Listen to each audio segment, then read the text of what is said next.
What's going on, everybody? I'm going to be showing you the installation of the Rexing M2 camera.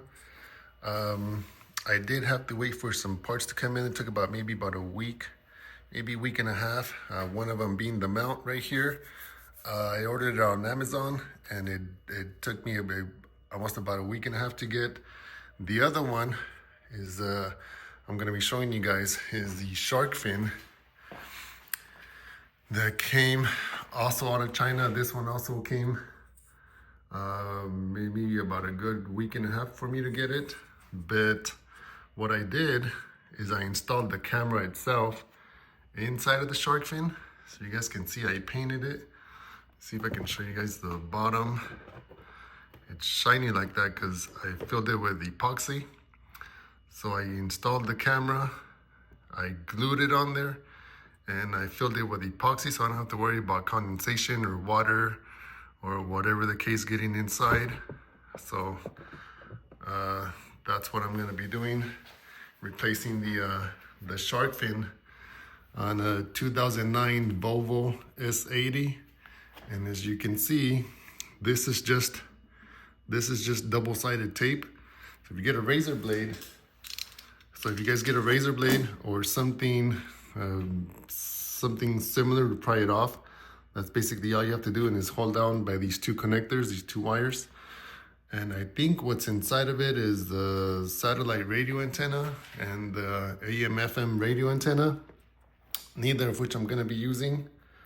So that was my main goal, to get rid of that shark fin and replace it with the camera for the Rexing M2. One of the things I'm not going to be installing is the backup trigger wire. The reason for that is I'm also going to be installing a stereo with a backup camera in it. And so the Rexing trigger wire is going to bring up the lines, the backup lines for the parking assist. And so what I didn't want are two sets of lines coming from the stereo and coming from the camera itself. So I'm just gonna go ahead and do the ones from the stereo and not the ones from the camera. Anyways, so that's what's going on right now. I'm gonna go ahead and run the wires and mount the mirror itself. And I'll show you guys what's going on with the end result. So there it is, you guys, a quick side-by-side.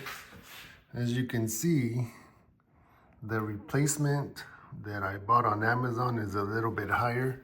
This one's sticking up in the air because it has those metal prongs at the bottom.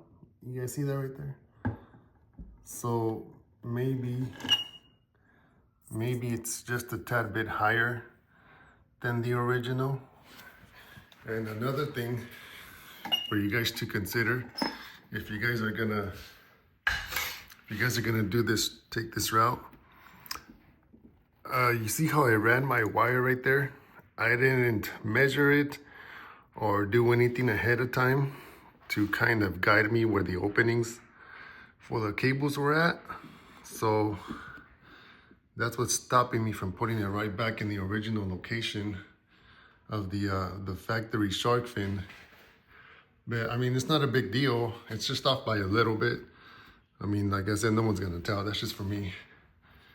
But that's what's going on with it. I'm just gonna work off that extra adhesive tape that's right there on the front. And otherwise, looking good so far. And let me see if I can finish installing it real quick. All right, you guys, so there it is. I put everything on back together. And like I said, the entire thing is filled with acrylic, the resin that I found on Amazon. I think those two bottles were like 17 bucks, plus like $10 for the shark fin itself, and I think $17 for the roll of 3M double-sided tape. And so let me show you guys.